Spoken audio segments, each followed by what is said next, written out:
Sir நான் காலையில் 5 மணி வந்து லைனில் உட்காந்தோம். வருஷப்படி விட்டாங்க. நாங்கள் எல்லாரும் காலையில் சரி ஒரு 2 மணிக்கு போயிடலாம் 4 மணிக்கு போயிடலாம் அப்படின்னு பார்த்தோம். கருப்பாயிரணி கார்த்தின்னு வந்தாங்க. டீமே வந்தாங்க. ஒரு ஆளுக்கு விட்டாலும் பரவாயில்ல, அவர் சிறந்த வீரர் இல்லைன்னா சொல்ல, ஒரு ஆளுக்கு விட்டாலும் பரவாயில்ல.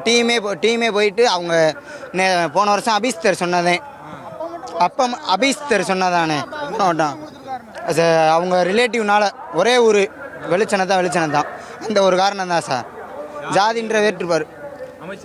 ஆமாம் சார், அந்த இதனால தான் சார் ஜாதின்ற வேற்றுப்பார் பார்த்துட்டாங்க சார். அமைச்சர் மூர்த்திக்கு சொந்தக்காரங்க ரெண்டு ஒரே ஊருக்காரங்க தான் சார். அது சொந்தக்காரங்களா தெரியல, ரெண்டு ஒரே ஊருக்காரங்க. டோக்கன்ன்றது வரல சார்.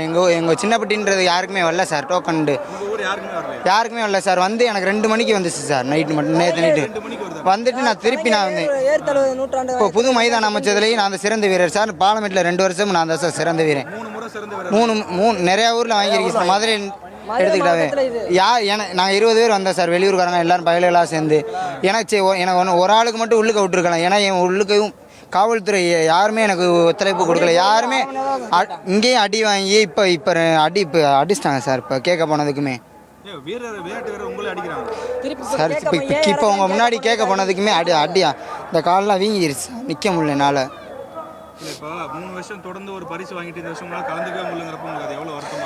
சார் காயம் போட்டு வந்திருந்தாலும் மனசார மாடு குத்தி பிடிச்சுன்னு வீரத்தோடு வந்திருப்பேன் சார். எதுவுமே பண்ணாதனால ரொம்ப எங்கள் ஊருக்கு போனாவே அசிங்கமாக இருக்குது சார். எங்கள் ஊருக்காண்டி நான் ஆழம் பேசுகிறேன் ரொம்ப நாள் கழிச்சு. ஒரு சாதி ரீதியாக பார்த்து வந்து தாழ்த்துறாங்க சார். எங்கள் ஊருக்காண்டி ஆட வந்து சார் இப்படி பண்ணுறாங்க சார். இவனுக்காண்டி ஊரே எதிர்பார்த்துருக்கேன் சார்.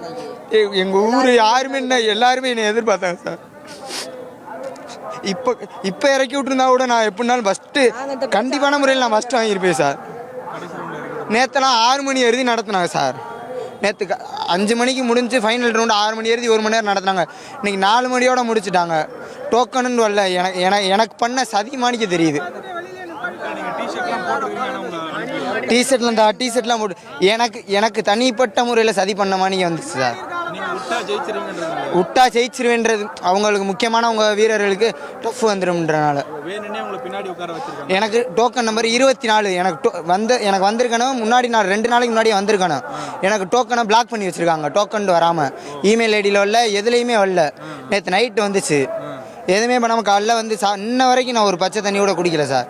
சாப்பிடாமல் கொள்ளாமல் நின்றேன். நானும் ஒரு சிறந்த வீரன். நான் சிறந்த வீரனோ இல்லை, எனக்கு வீரன்ற மதிச்சேனே. எதுவுமே பண்ணாமல் வச்சு ஒரு மாடு ஒரு பேஜ் நிப்பாட்டி இருக்கணும். எதுவுமே பண்ணாமல் அடித்து பற்றி வராங்க சார். காலைல நைட்டு டோக்கன் வந்தோடனே வந்துட்டேன் சார். 12:30 வந்தேன் சார் இங்கே பார்லிமெண்ட்டுக்கு. நைட்லேருந்து இங்கே சாப்பிட கூட இல்லை சார். குளிருக்குள்ளே படுத்து பட்னியாக கிடந்து ரொம்ப கஷ்டப்பட்டு. மதுரை பாலமேடு ஜல்லிக்கட்டில் தன்னை களமிறங்க விடவில்லை என வீரர் ஒருவர் கண்ணீர் சிந்திய காட்சிகளையும் அவர் அளித்த பேட்டியையும் பார்த்தோம்.